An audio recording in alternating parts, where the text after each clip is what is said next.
Dans une maison où les silences parlent plus fort que les mots, un jeune homme va découvrir que les secrets de famille peuvent être aussi dangereux qu'une flamme dans l'obscurité. Entre admiration interdite et vérités enfouies, Thomas s'apprête à franchir une ligne qui changera sa vie à jamais. Mais certaines portes, une fois ouvertes, ne peuvent plus jamais se refermer. Thomas avait emménagé chez son oncle et sa tante Sophie il y a quelques mois. Au début, tout semblait normal, presque banal. Une chambre confortable, des repas partagés, quelques conversations polies. Mais peu à peu, l'atmosphère de la maison avait changé, comme si un parfum invisible s'était infiltré dans chaque pièce. Son oncle, homme d'affaires débordé, partait souvent en voyage. Parfois 3 jours, parfois une semaine entière. Il rentrait épuisé, embrassait distraitement sa femme, vérifiait quelques papiers dans son bureau, puis repartait. La maison tournait sans lui, comme une horloge dont on aurait retiré une aiguille. Thomas et Sophie se retrouvaient donc seuls. Beaucoup trop souvent. Au début, ils gardaient leur distance. Sophie cuisinait, Thomas étudiait. Ils se croisaient dans le couloir avec un sourire poli. Mais progressivement, quelque chose avait glissé entre eux. Une familiarité étrange. Des conversations qui s'éternisaient. Des regards qui duraient une seconde de trop.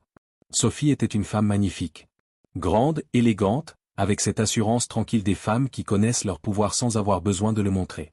Thomas l'admirait, d'abord innocemment, puis avec une intensité qui le troublait lui-même. Il se surprenait à guetter le bruit de ses pas, à observer la façon dont elle attachait ses cheveux, à mémoriser le son de son rire. Elle le savait. Il en était certain maintenant. Elle sentait son regard peser sur elle, et au lieu de l'éviter, elle semblait parfois jouer avec cette attention. Un sourire en coin. Une phrase ambiguë. Un effleurement accidentel dans la cuisine. Leur conversation devenait de plus en plus audacieuse. Thomas plaisantait sur les couples, sur l'amour, sur la solitude. Sophie répondait avec une distance calculée, mais ses yeux brillaient d'une lueur indéchiffrable. Refus ou encouragement? Gêne ou curiosité? Thomas ne savait plus. Ce soir-là, Thomas était dans sa chambre, porte entr'ouverte, pensant être seul. Il ne faisait rien de répréhensible, mais quelque chose dans son attitude, dans sa posture, trahissait une rêverie qu'il préférait garder privée. Soudain, la porte s'ouvrit complètement.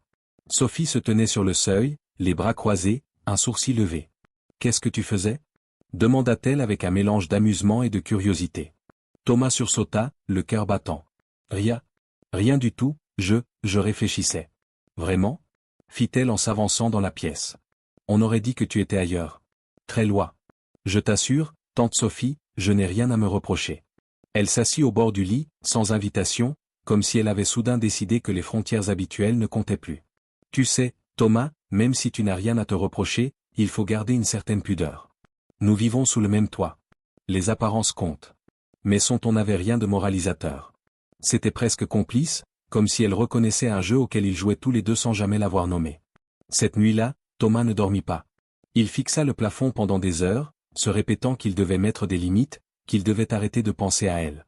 Mais au matin, quand il la vit dans la cuisine, ses cheveux détachés tombant sur ses épaules, toutes ses résolutions s'évaporèrent. Il décida qu'il était temps de dire la vérité. Pas toute la vérité, bien sûr. Mais assez pour voir sa réaction. Quelques jours plus tard, Thomas trouva Sophie assise sur le canapé, le teint pâle, les yeux fiévreux. « Tante Sophie, ça ne va pas » s'inquiéta-t-il immédiatement. « Je ne me sens pas bien » murmura-t-elle d'une voix faible. « J'ai mal à la tête, et je crois que j'ai de la fièvre. » Thomas se transforma instantanément. Il prépara du thé au gingembre, courut à la pharmacie chercher des médicaments, appela même un médecin pour qu'il passe à domicile. Toute la journée, il veilla sur elle, ajustant les oreillers, apportant de l'eau fraîche, vérifiant sa température.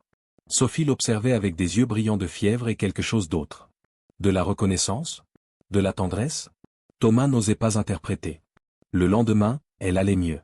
Thomas buvait son thé dans le salon quand il entendit sa voix l'appeler depuis la chambre. « Thomas, viens un instant. » Il posa sa tasse et entra. Sophie était assise sur le lit, fraîche et reposée, mais son expression était sérieuse. « Depuis que je vis ici, tu as beaucoup fait pour moi, dit-elle doucement. Tu prends soin de moi mieux que certaines personnes qui devraient le faire. Je voulais juste te remercier. » Le silence qui suivit fut électrique. Thomas savait qu'il devait répondre quelque chose de simple, de normal. Mais les mots qui sortirent de sa bouche furent autres. « Tu es très importante pour moi, tante Sophie. Depuis que tu es arrivée, cette maison n'est plus la même. Tu l'as rendue vivante. » Sophie baissa les yeux. « Thomas, ce n'est pas facile pour moi ici. Ton oncle travaille trop. Je me sens souvent seul. Mais tu dois faire attention à ce que tu dis. Les apparences sont fragiles. » Sa voix tremblait légèrement. Thomas comprit qu'elle aussi marchait sur une corde raide, essayant de préserver l'équilibre d'une famille qui menaçait de basculer. Le jour suivant, Thomas entra dans la chambre de Sophie pour prendre des nouvelles. Elle était occupée à ranger, dos tourné. Sans réfléchir, perturbé par toutes les émotions qui le traversaient, Thomas sortit son téléphone et lança une vidéo pour se distraire. Le son était trop fort. Beaucoup trop fort. Il ne vit pas Sophie s'approcher silencieusement derrière lui. Elle toussa légèrement. Thomas sursauta violemment, découvrant qu'elle était juste derrière lui, observant l'écran avec un sourire amusé. « Pourquoi tu l'éteins maintenant » plaisanta-t-elle. « Tu as été pris en flagrant délit » Un peu, admit-il, le visage brûlant. Sophie s'assit près de lui sur le lit. Trop près. L'espace entre eux semblait chargé d'électricité. « Tu voulais me dire quelque chose hier » dit-elle calmement. « Quelque chose que tu n'as pas osé dire complètement. » Thomas sentit sa gorge se serrer. Les mots étaient là, juste derrière ses lèvres, dangereux et tentants. « Tu es » Il s'arrêta. Comment dire ce qu'il ressentait sans détruire ce qui restait de normalité entre eux? Sophie tendit la main et la posa sur la sienne. Un geste simple, mais qui fit battre le cœur de Thomas à tout rompre. « Je sais que c'est compliqué, murmura-t-elle. Pour toi. Pour moi aussi. Mais nous devons être raisonnables. » Elle retira sa main, se leva, et quitta la pièce sans se retourner. Thomas resta assis, le cœur en miettes, ne sachant plus s'il devait espérer ou renoncer. Les jours suivants, quelque chose se brisa en Thomas. Sophie semblait avoir érigé un mur entre eux. Elle restait polie, souriante même, mais distante. Cette distance le rendait fou. Un matin, quand elle lui adressa la parole avec sa gentillesse habituelle, il ne put se retenir. Il s'éloigna brusquement, visiblement contrarié. Sophie le suivit. « Qu'est-ce qui ne va pas? Pourquoi tu réagis comme ça ?»« Rien, répondit-il froidement. « Continue ton travail. Je n'ai pas envie de parler. » Au lieu de partir, elle resta là, le regardant avec une expression blessée. Thomas ne supporta pas ce regard. Il sortit de la maison et marcha pendant des heures dans les rues de Paris, essayant de mettre de l'ordre dans le chaos de ses émotions. Quand il rentra le soir, Sophie l'attendait. « Comment vas-tu, Thomas » demanda-t-elle doucement. « Bien, répondit-il sèchement avant de disparaître dans sa chambre. Au dîner, l'oncle était présent. Il mangea rapidement, satisfait et inconscient, avant de se retirer dans son bureau. Thomas et Sophie restèrent seuls à table. « Tu es fâché contre moi » demanda-t-elle finalement. « Oui. Très fâché. Pourquoi tu refuses de me comprendre ? Ce n'est pas juste. Il n'y a rien d'injuste à vouloir aider quelqu'un, à se soucier de quelqu'un. » répliqua-t-il. « Mange et va te reposer, dit-elle pour clore la discussion. Il ricana amèrement. « Qu'est-ce que ça peut bien te faire, que je dorme ou pas ?» Cette nuit-là, Thomas ne put trouver le sommeil. Il monta sur la terrasse, cherchant dans l'air frais de la nuit un peu de clarté mentale. Sophie le rejoignit soudain, enveloppé dans un châle. « Tu es devenu fou ? Que fais-tu seul ici à une heure pareille ? » « Je veux des réponses, dit-il d'une voix fiévreuse. « Je veux comprendre ce qui se passe dans cette maison. Pourquoi mon oncle est toujours absent ? Pourquoi tu pleures parfois la nuit ? Pourquoi il y a des conversations téléphoniques que tu crois secrètes ? Je veux savoir la vérité. » Sophie se figea. Dans la lumière de la lune, son visage était pâle. « Calme-toi, murmura-t-elle. Attends quelques jours. Je t'expliquerai tout, mais seulement une fois. Ensuite, on n'en parlera plus jamais.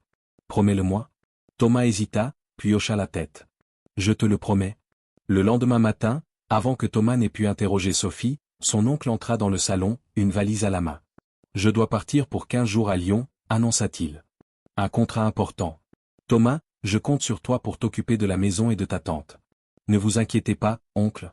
Je veillerai sur tout. » Après le départ de son mari, Sophie resta immobile dans le salon, le regard perdu. Puis, lentement, des larmes commencèrent à couler sur ses joues.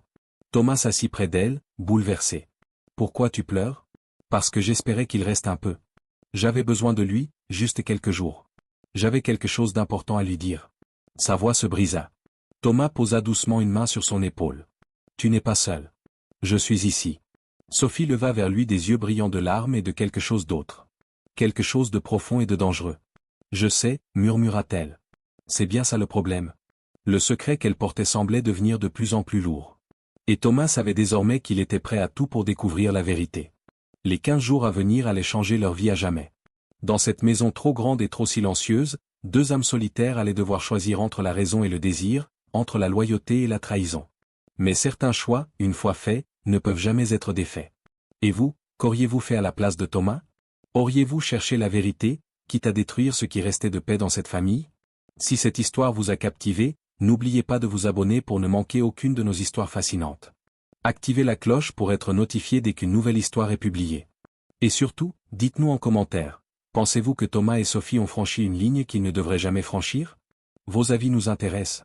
À très bientôt pour une nouvelle histoire qui vous tiendra en haleine.